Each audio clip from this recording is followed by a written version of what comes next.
আল্লাহর নবী বলছে, আমার উম্মত জাহান্নামটা আমি যেমন দেখছি, যদি তোমাদেরকে বলতাম আর বুঝাইতাম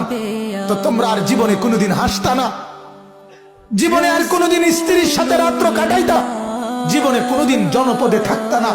বরং জঙ্গলে আর পাহাড়ে গিয়ে আশ্রয় নিতা, আর 24 ঘন্টা শুধু কান্তা জাহান্নামের ভয়ে। আমি যেটা দেখছি, নবীজি বলছে, লাউ তা'লামুনা মা আ'লামু লা দাহিকতুম কালিলা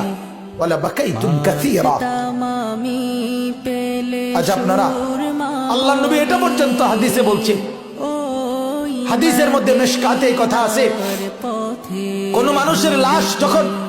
লাশের খাটিয়ায় করে নাফরমান ওই লোকের লাশ যখন কবরস্থানের দিকে নিয়ে যায়,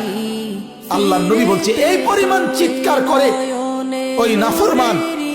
যদি কেউ পৃথিবীর কোন মানুষ জীবিত এই চিৎকার শুনতো, আল্লাহর নবী বলেন, তাহলে পৃথিবীর কোন মানুষ আর কারো লাশ কবরস্থানে নিয়ে যাইতো না, দাফন করতো না, আর